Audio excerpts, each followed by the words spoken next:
وعلى آله وأصحابه وبارك وسلم. أما بعد، فأعوذ بالله من الشيطان الرجيم. بسم الله الرحمن الرحيم.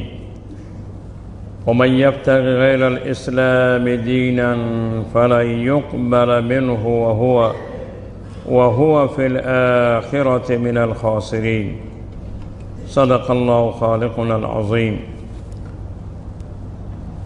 وبلغ رسوله النبي الكريم، ونحن على ذلك من الشاهدين والشاكرين. قال الله تبارك وتعالى في شأن حبيبه: إن الله وملائكته يصلون على النبي يا أيها الذين آمنوا صلوا عليه وسلموا تسليما.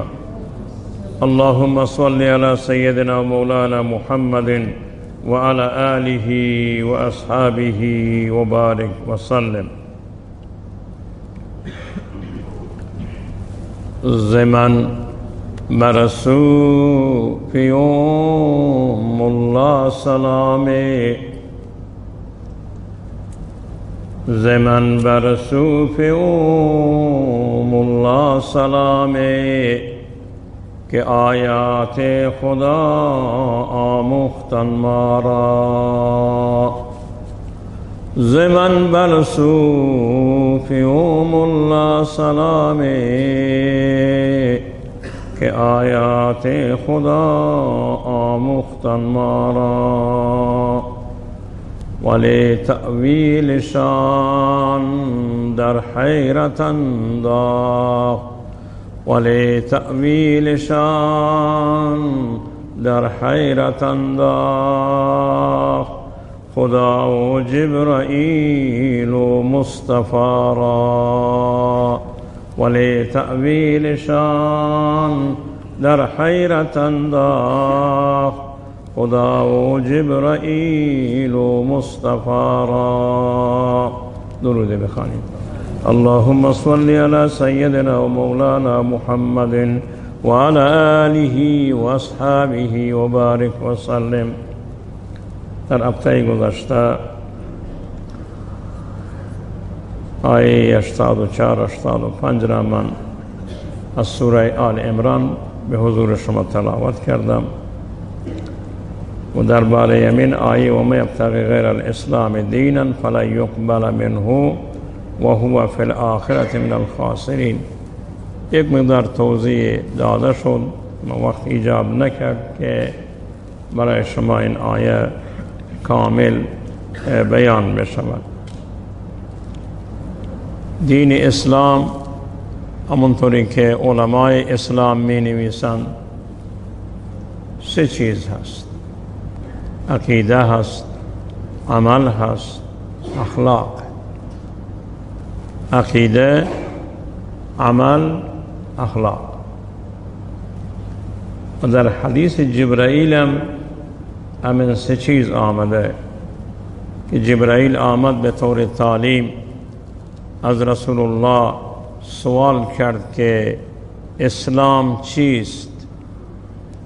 رسول الله جواب داد که اسلام عبارت است از کلمه طیبه، 5 وقت نماز، دادن زکات، گرفتن روزه و حج بیت الله.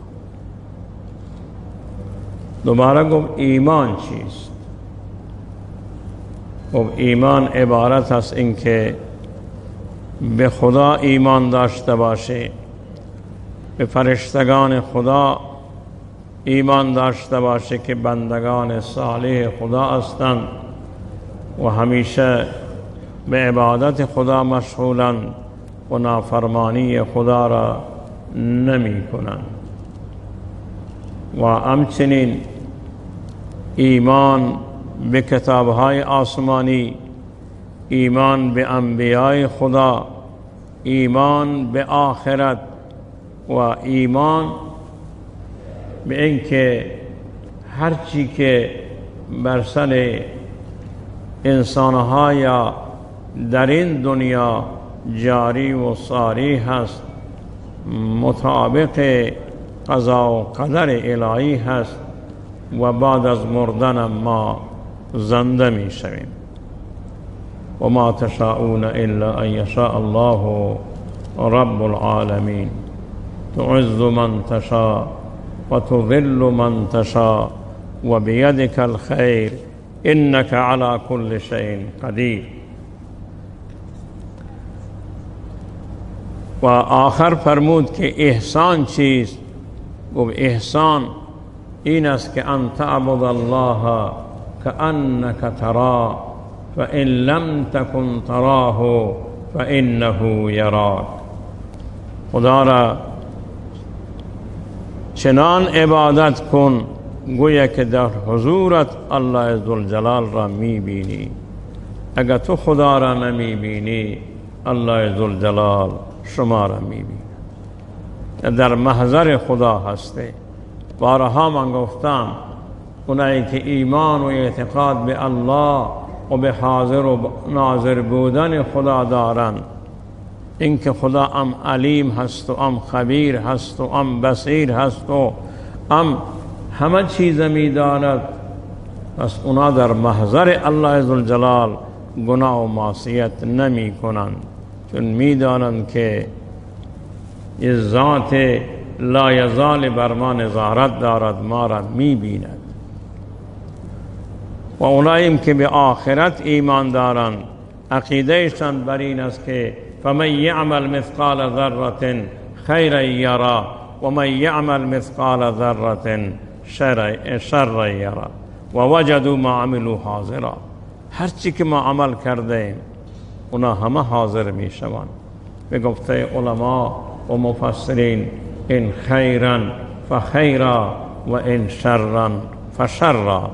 اگر خیری باشد هم اون را می بینیم، اگر شر کرده باشیم، شر داشته باشیم، بدی باشد اون را می بینیم. این احسانه. به تعبیر دیگه گفتم اسلام مجموعه از عقیده، از عمل، از اخلاق است. علمای اخلاق در اصول فقه ما می خوانیم که اصول فقه چیست، فقه چیست و اصولش چیست.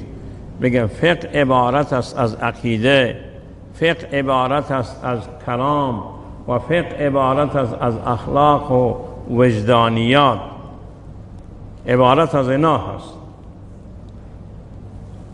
و عقیده همون بود که من گفتم که در حدیث جبرائیل آمده، و عمل همون که در بازم در حدیث جبرائیل آمده.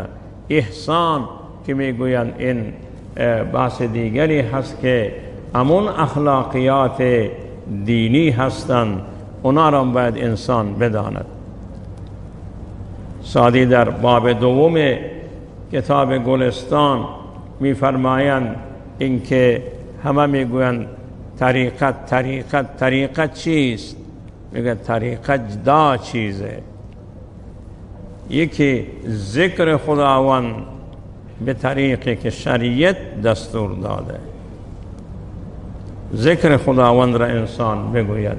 و افضل ترین ذکر الله ذوالجلال تلاوت قرآن است. افضل الذکر تلاوت القرآن. سبحان الله گفتن، الحمدلله گفتن، لا اله الا الله گفتن و الله اکبر، لا اله الا الله، لا حول ولا قوة الا بالله، اینا ذکر خدا هستند. اذکروا الله ذکرا کثیرا. و رسول الله در هر حال مشغول ذکر خدا بود. و ذکر خداوند عبادتی هست که هیچ جا ممنوعیت ندارد. بله تلاوت قرآن ممنوعیت دارد، نماز ممنوعیت دارد، اما سبحان الله گفتن، الحمدلله گفتن، الله اکبر گفتن، اگر خانم در حالت ماهانه باشد اینها را میتواند بگوید. یک کسی که جنوب باشد میتواند. ذکر خدا را در هر حال باید انسان بگوید. البته این نیست معنیش که داخل دستشویی هم کسی بره و ذکر بکند. اونجا در دل باید ذکر خدا باشد. جایی که صدا بلند کردن درست نیست، اونجا بازم در دل هر مؤمن باید ذکر خدا باشد. در کتاب‌های فقه هست که یک کسی گوسفند را ذبح می کند، بسم الله الله اکبر را فراموش می کند. آیا خوردن گوشت اون حیوان که ذبح شده بدون گرفتن نام خدا جایز است یا نیست؟ میگه فراموش کرده اشکال ندارد، برای اینکه در دل هر مؤمن ذکر خداست، در دل هر مسلمان ذکر خداست. اولین 10 چیز هستند که اینا را ما طریقت تعبیر میکنیم. اولین ذکر خدا است. به هر حال ذکر خدا را می شود در هر جای بگوید و جایی که مشکل ندارد سبحان الله را بتواند سخت‌تر بگوید. جایی که است همون در دل مؤمن باید ذکر خدا باشد. به گفته خواجه بهاءالدین نقشبند رحمه الله می فرمایند که دست به کار و دل بیار باشید. دست به کار دل بیار. اگر مشغول کارم هستید ذکر خداوند در دل شما باشد. اولین چیز ذکر خداوند هست که فذکرونی اذکرکم، من یاد بکنید من شما را یاد میکنم. در ضمن همین آیه که در سوره بقره است فذکرونی اذکرکم، اگر شما در جماعت کمی من را یاد بکنید الله ذوالجلال میگه من شما را در جماعت بزرگتری، شما روی زمین من در فوق سماوات شما را یاد میکنم. فذکرونی اذکرکم واشکروا لی ولا تکفرون. دوم شکر نعمت را خداوند به ما داده شکرش بکنیم. صحت و سلامت بدن انسان بهترین نعمت الله ذوالجلال هست. چشم نعمت هستند، گوش نعمت، دست نعمت، پا نعمت، صحت و سلامت بدن انسان اینا نعمتند. باید شکر اینا را بکنیم. ان تعدوا نعمت الله لا تحصوها.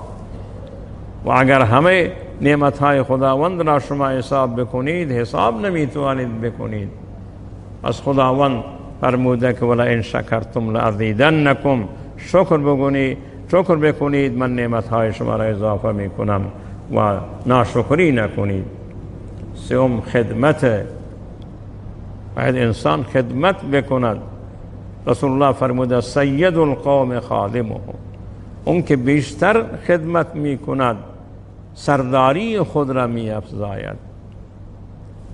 به خدمت خلق خدا باشیم همونطوری که در خدمت خدا هستیم. به خدمت خلق خدا. سید القوم خادمهم. در زمان حضرت عمر یک گروه شکایت کردن جای حضرت عمر که اینا گفتن شما خدمتگزار ما هستید، ما را گویا که بردگان خود حساب کردن. حضرت عمر رضی الله تعالی عنه فرمود اونا به شما درجه و مقام دادن. سید القوم خادمهم، اگر شما خدمتگزار باشید سردار مردم هستید. خدمت کردن هم خدمت خدا را انسان داشته باشد، هم خدمت خلق خدا را. چهارم اطاعت و طاعت هست. اطیعوا الله و اطیعوا الرسول و من یطع الرسول فقد اطاع الله. اطاعت خدا و رسول الله. و کسانیم که درجه و مقام دارند بالا دست شما هستند، اطاعت اونام لازم است تا زمانی که معصیت نباشد. لا طاعت لمخلوق فی معصیت الخالق. طاعت برای مخلوق نیست در معصیت خالق. اطاعت شوهر بر زن لازمه، اطاعت پدر و مادر بر فرزند لازمه، اطاعت اون کسی که درجه و مقامی دارد بر زیر دستان لازمه تا زمانی که معصیت نباشد. اگر معصیت شد اینجا لا طاعت لمخلوق فی معصیت الخالق، در معصیت خالق اطاعت مخلوق جایز نیست. و پنجمی ایثار. ایثار چیست؟ قرآن خودش بیانش میکند که یؤثرون علی انفسهم ولو کان بهم خصاصه.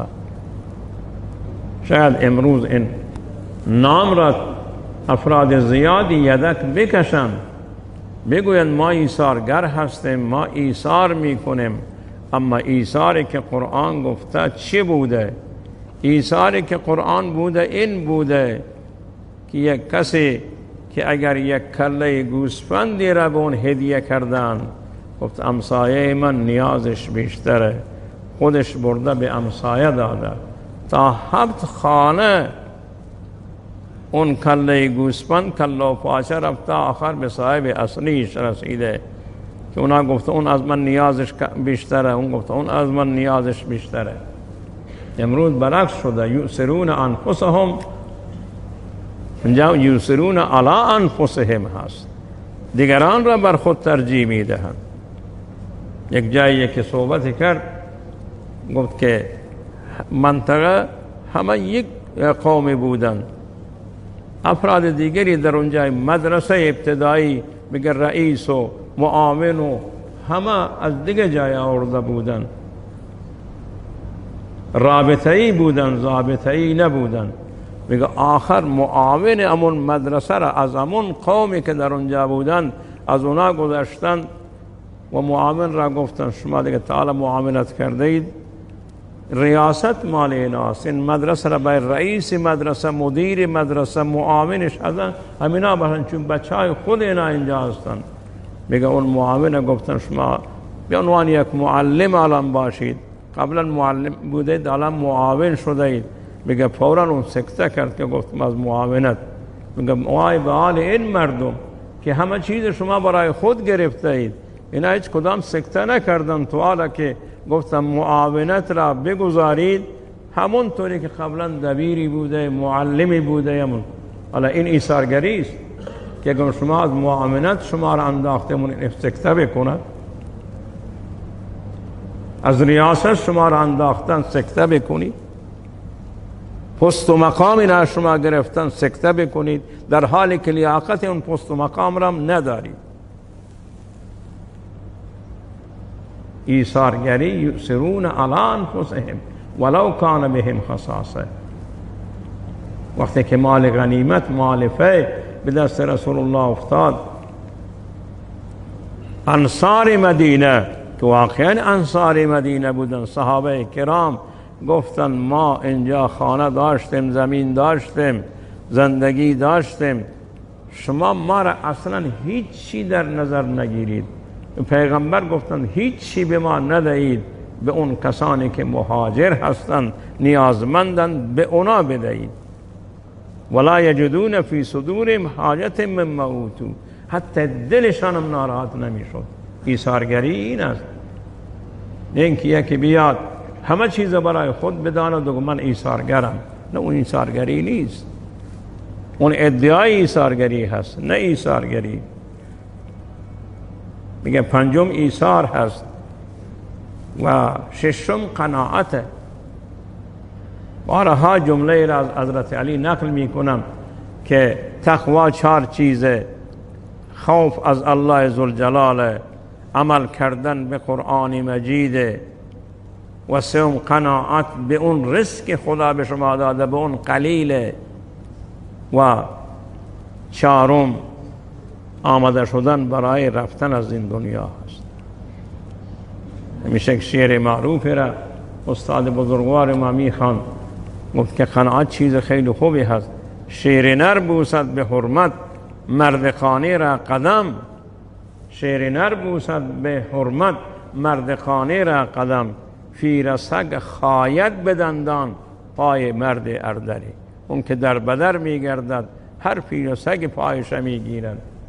اما انسانی که قانع هست، شیر نر به طرف اون و به حرمت اون قدمش را میبوسد. قناعت هست. 7م توحید.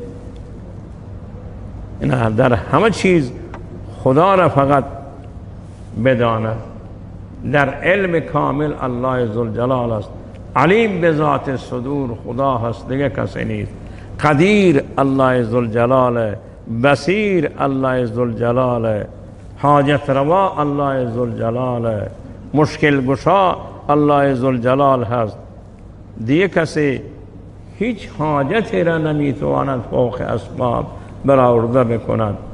این توحید خداوند که توحید چه در عبادت باشد، توحید چه در علم باشد، توحید چه در تصرف باشد، توحید چه در ندا و صدا و فریاد باشد، و توحید در همه میادین توحید را باید داشته باشد. این هشتم توکل بر خداوند. توکل را میگن تفویض الامر الی الله، یعنی امر را به خدا بسپارید، که همونطوری که رجل مؤمن میگوید و افوض امری الی الله والله بصیر بالعباد. از نزدیکان فرعون با فرعون درگیر می شود و آخر اون تبلیغ زیبایی که می کند آخرین جمله این است که و افوض امری الی الله، تمام کار را من به خداوند سپرده ام. همه توکل بر خدا یکی از صفات انسان های خوب هست. تفویض الامر الی الله و افوض امری الی الله والله بصیر بالعباد. گفت پیغمبر به آواز بلند و صدای بلند، بر اسباب عمل کن، توکل بر خدا. گفت پیغمبر به آواز بلند با توکل زانوی اشتر ببند. زانوی اشتر را میبندید با توکل بر خدا داشته باش. اسباب عمل کن، دوباره میگن توکل بر جبار بر الله ذوالجلال داشته باش. و نوم تسلیمه. این انسان در همه مسائل تسلیم خدا باشد. حضرت ابراهیم را خداوند فرمود فرزند خود را ببرید به قربانگاه، سرش را ببرید. حضرت ابراهیم فرزندش گفت که انی ارا فی المنام انی اذبحک فانظر ماذا تری، من در خواب میبینم سر شما را ذبح میکنم، سر شما را میبرم، چی میگویی؟ گفت یا ابا افعل ما تؤمر. تسلیما من یا ابا افعل ما تؤمر ستجدنی ان شاء الله من الصابرین. من جز صابرین میبینی. فلما اسلما، این تسلیمه. ابراهیم و اسماعیل هر دو تا تسلیم امر خدا شدند. ابراهیم برای سر بریدن تنها فرزند خودش و اسماعیل تسلیم شدن در مقابل الله در اختیار پدر قرار میگیره. فلما اسلما وتله للجبین، جر جبین یک بغل انداخت که سرش را ببرد. خداوند ندا کرد ای ابراهیم قد صدقت الرؤیا. ابراهیم تسلیم شده، این خوابت را عمل کردی. پس این تسلیمه. اگرچه که بگوید خدا از خودت بگذر، از فرزندت بگذر، از همه چیزت بگذر، باید تسلیم درگاه خدا باشیم. این تسلیمه. دام تحمل، صبر و حوصله. تحمل این دائمی صفته که طریقت تعبیرش میکنیم. در میدان اطاعت انسان تحمل داشته باشد، در دوری از معصیت باید انسان تحمل داشته باشد، صبر بکنه به طرف معصیت نرود، و همچنین در مصائب باید تحمل داشته باشد. ما امروز نگاه بکنیم که حضرت شیخ الاسلام مولانا عبدالحمید حفظه الله چه تأمل زیبایی دارد.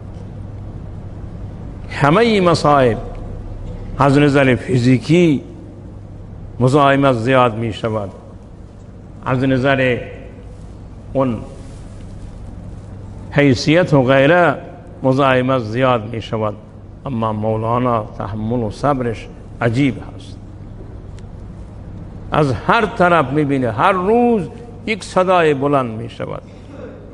از یک طرف می بینی که یک صدای بلند شد و انسان هایی که یا خواسته یا نخواسته می بینیم که تهمت می زنند، افترا می زنند، هر را می گویند.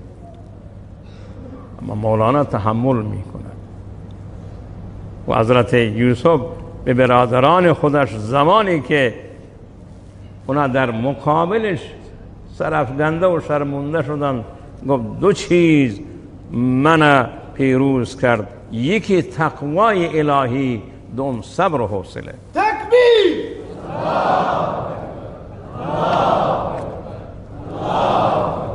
دوم صبر و حوصله.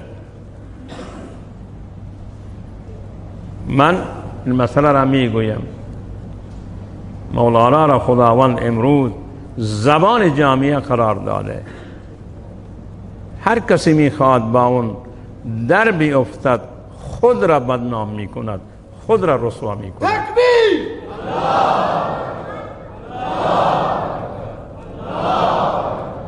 یک حیوانی به کوه و صخره شاخ بزند، شاخ خودش میشکند، دهن بیندازد، دندانهای خودش خرد میشود. تکبیر!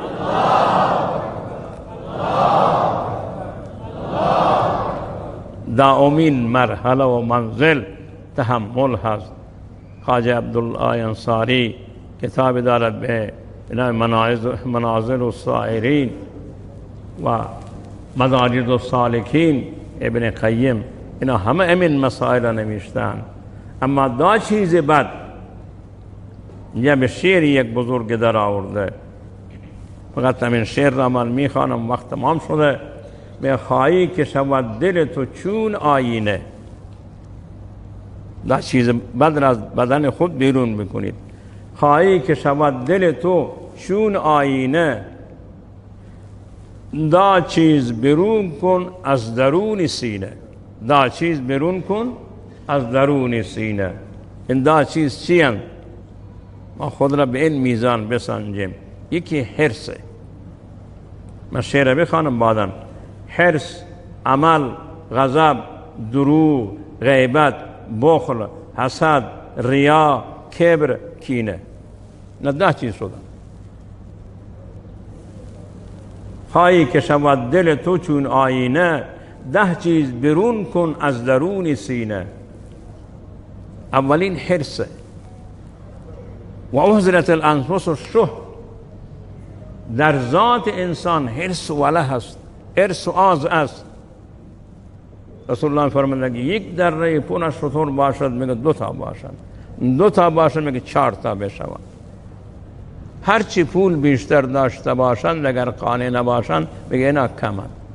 دست به بی‌ایمانی میزنند، کلاهبرداری میزنند، رانخواری میکنند، رشوه‌خواری میکنند، به هر دری خود را میزنند. این حریص به هر دری خود را میزند تا افزون طلبی داشته باشد، تکاسر داشته باشد. این اولین حرصه. خداوند صفت یهودی‌ها را میگویند ولا تجدن احرص الناس علی حیات. اونا حریص ترین مردم بر زندگی دنیاوی. ولا تجدن احرص الناس علی حیات من الذین اشرکوا. حتی مشرکانی که به خدا شریک میکردن یا قیامت قبول اینا از اینا حریص تر بودن. یود احدهم لو یعمر 1000 سنه. دوست داشتن 1000 سال عمر بکنن، اما 1000 سال عمر کرده بعدن چی میشه؟ یود احدهم لو یعمر 1000 سنه. اولین چیز بد حرصه. انسان اگر حریص بود اصلا سیر نمیشه، اصلا سیری ندارد. دوم امیدهای باطله. امید هست، عمل یعنی امید. سوم غضب. انسان غضبش اون را بیرون بکند، کنترل خود را داشته نباشد. و چهارمی دروغه. دروغ یک چیزی هست که میگویند یک انسانی که هر کاری را میکنه تا دروغ نگوید اون کار خود را نمیتونه پنهان بکنه. یکی دزدی میکرد، میگه آمد جای یک پیغمبر آمد جای یک کسی، میگه که من دزدی میکنم، چه کار بکنم؟ عادتم شده. گفت دزدی میکنی فقط 5 وقت نماز با جماعت بخوان، دروغم نگو. این قبول کرد، گفت دزدیت من کار ندارم، اما 5 وقت نماز با جماعت بخوان، دروغم نگو. و 5 وقت نماز باید دیگه، خب نماز عشاء میخوان، باید به دزدی میره. فردا بعد نماز صبح باید حاضر میشد، دید که وقت چندانی برای دزدی ندارد. اینجا که جلوش از این طرف گرفته شد، یک چیزی را میدزدی بازار، بدبختی میاد جای پنهان میکرد. یکی میاد دیشب دزدی آمده مال من برده، تو ندیده؟ مکلف دروغ نگوید. گفت چرا؟ من دزدیدم فلان جای، برو بگی. هر روز اینطوری لو میره، خود را لو میداد. بعدم دید که نه، این حرف همین هست، اگر کسی دروغ نگوید دزدی نمیتواند بکند، دروغ نگوید دیگر معصیت را نمیتواند مرتکب بشود. این دروغ ام الخبائث. میگه دروغ و بعد از دروغ غیبته که بدگویی دیگران را بکنه، بخل، بخیلی هست، حسودی هست، ریاکاری هست، کبر، کینه. پس اینا هستن که امروز جامعه را بر انسان ها اینطوری تنگ کردن. همین صفت باد که از حرص رو می شود تا کینه، کبر و کینه. کبر چیز عجیبیه که هر کسی که کبر داشته باشد هیچ حقی را نمیپذیرد. کبر داشته باشد هیچ حقی را نمیپذیرد. کینه داشته باشد با هیچ کس سازگاری ندارد. یک نکته را آخر عرض میکنم، وقت تمام شده.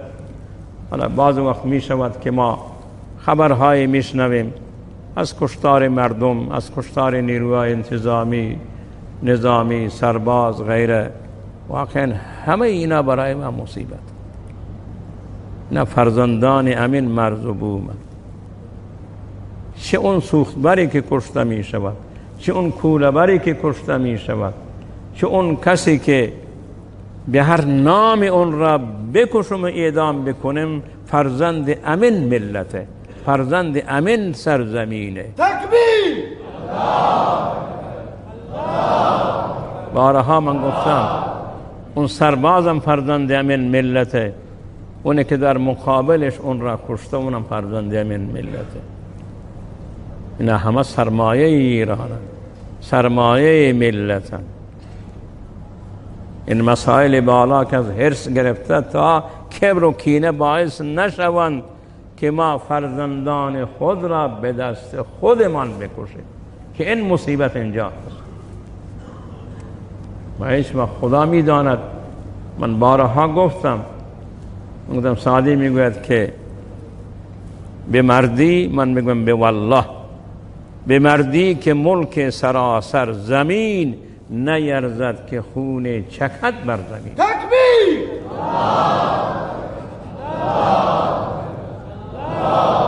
خون یک انسان از خراب کردن کعبه سنگین تره که ما خون یک انسانی را بریزیم بلا حق. ولی امروز یک کسی یک سنگی از خانه کعبه را با کلنگی و با یک آله بزند که بشکند، همه امت مسلمه غوغا می کنند که کسی رفته که خانه کعبه را خراب بکند. کشتن این مؤمن، کشتن این مسلمان، کشتن این جوان، کشتن این سرباز، کشتن این نیرو که بنا حق باشد، والله از خراب کردن کعبه سنگین تره. تکبیر! و اینا خسارت کشور هستند. ما اون دا چیزی که طریقت بودن اونا رو بگیریم و این دا چیزی که بد بودن اینا رو از وجود خودمان بیرون بکنیم، که حرص بود و عمل به معنی آرزو، غضب، دروغ، غیبت، بخل، حسد، ریا، کبر، کینه، اینا دا چیز شدن. الله عزوجل همه ما را توفیق عمل نیک بدهد و خدا ما را از همه گناهان و معصیت ها نگاه دارد. و آخر دعوانا